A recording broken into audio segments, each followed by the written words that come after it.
குருவே துணை. வாடிக்கையாளர்கள் அனைவருக்கும் வணக்கம். இன்றைக்கி நம்ம எதை பற்றி பார்க்க போகிறோன்னா, 5ஆம் இடத்தை பற்றி பார்க்க போகிறோம். 5ஆம் அதிபதி எங்கே இருந்தால் என்ன பலன் அப்படிங்கிறத பற்றி பார்க்க போகிறோம். அதாவது மேச லக்னத்துக்கெலாம் 5ஆம் அதிபதி யார் அப்படின்னா சூரிய பகவான். ரிஷப லக்னத்துக்கெலாம் 5ஆம் அதிபதி யாருன்னா புதன். மிதுன லக்னத்துக்கு 5ஆம் அதிபதி சுக்கிரன். கடக லக்னத்துக்கு 5ஆம் அதிபதி செவ்வாய். சிம்ம லக்னத்துக்கு 5ஆம் அதிபதி குரு. கன்னியா லக்னத்துக்கு 5ஆம் அதிபதி சனி. துலா லக்னத்துக்கு 5ஆம் அதிபதி சனி பகவானே. விருச்சிக லக்னத்துக்கு 5ஆம் அதிபதி குரு பகவான். தனுசு லக்னத்துக்கு 5ஆம் அதிபதி செவ்வாய். மகர லக்னத்துக்கு 5ஆம் அதிபதி சுக்கிரன். கும்ப லக்னத்துக்கு 5ஆம் அதிபதி புதன். மீன லக்னத்துக்கு 5ஆம் அதிபதி சந்திரன்.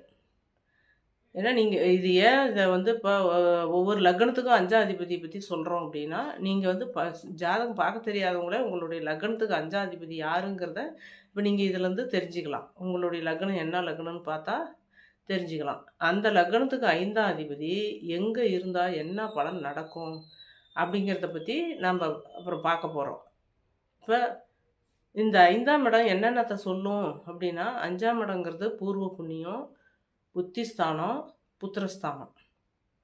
5ஆம் இடம் நல்லா இருந்தால் தான் இந்த பூர்வ புண்ணியமும் கிடைக்கும். பூர்வ புண்ணியத்தில் நம்ம இருந்தும் அதில் நம்ம குடியிருந்து வாழணும் அப்படின்னா இந்த 5ஆம் இடம் நல்லா இருந்தால் தான் வாழ முடியும். அதே மாதிரி நம்மளுக்கு நல்ல புத்திரர்கள், அதாவது குறைபாடு இல்லா புத்திரர்கள்னால் ஆணும் பெண்ணும் இருந்தால் தான் குறைபாடு இல்லா புத்திரர்கள். இந்த குறைபாடு இல்லா புத்திரர்கள் கிடைக்கணும்னா அதுக்கு 5ஆம் இடம் நல்லா இருக்கணும். நம்மளுடைய புத்தி கூர்மையாக இருந்து நம்ம நல்லா படித்து நல்ல ஒரு செல்வாக்காக வளரணும், நம்ம எல்லா சுகபோகங்களையும் அனுபவிக்கணும்னா நம்மளுடைய புத்தியும் நல்லா இருக்கணும். இந்த 5ஆம் இடம் நல்லா இருந்தால் தான் இது எல்லாமே நம்மளுக்கு கிடைக்கும். அப்படி கிடைக்கிற போது நம்ம நல்ல ஒரு சுகபோக வாழ்க்கையை நம்ம அனுபவிக்க முடியும்.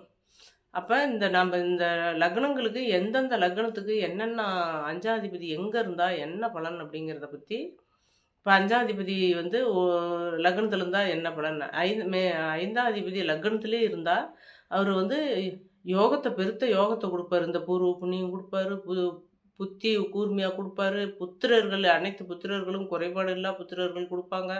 இது எல்லாமே நம்மளுக்கு நல்ல ஒரு சுகபோக வாழ்க்கை தானே இதெல்லாம் கிடைச்சா.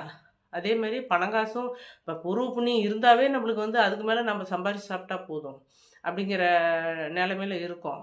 அதனால் எல்லா பாக்கியங்களும் கொடுக்கும். நீங்கள் அடுத்து கீழே லிங்க்கு கொடுக்குறேன். அதில் ஒவ்வொரு லக்னத்தினுடைய அதிபதி லக்னத்தில் இருந்து 12 பாவத்தில் இருந்தால் என்ன பலனுங்கிறத சொல்கிறேன். அதை கீழே லிங்க்கை போய்